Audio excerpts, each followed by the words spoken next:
Hello guys, আপনারা কি জানেন বিশ্বের অন্যতম ট্যুরিস্ট স্পট মালদ্বীপ সমুদ্রের অতল গভীরে তলিয়ে যাবে 2050 সাল নাগাদ।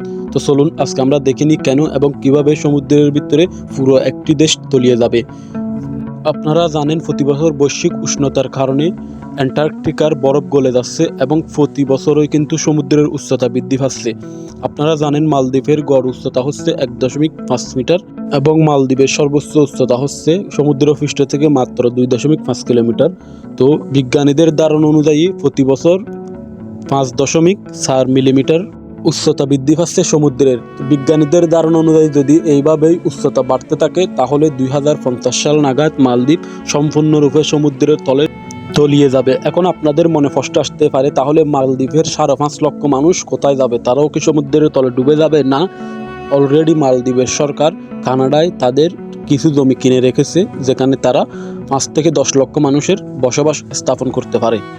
তবে বর্তমানের বিজ্ঞানীরা মালদ্বীপের সরকারকে একটা প্রস্তাব দিয়েছে, তারা দুবাইয়ের ফার্ম জুমাইরা, যেটা ম্যানমেড আইল্যান্ড, সেরকম একটা আইল্যান্ড করার প্রস্তাব দিয়েছে। মালদ্বীপকে তারা বরাট করে উচ্চতায় নিয়ে যাওয়ার জন্য একটা প্রস্তাব দিয়েছে।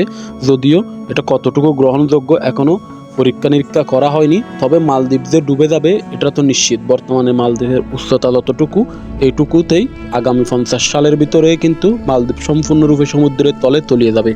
তবে মালদ্বীপের ভাগ্যে এখনও কী আছে তা সঠিক করে বলা যাচ্ছে না, কারণ বিজ্ঞানীদের ভয় মালদ্বীপ হয়তো 50 সালের আগেই তলিয়ে যায় কিনা, কেননা বৈশ্বিক উষ্ণতা দিন দিন বৃদ্ধি পাচ্ছে এবং অ্যান্টার্কটিকার যেভাবে বরফখণ্ডগুলো আইসবার্গগুলো গলতে শুরু করছে, তাতে ধারণা করা হচ্ছে 50 সালের আগেই মালদ্বীপ ডুবে যাবে।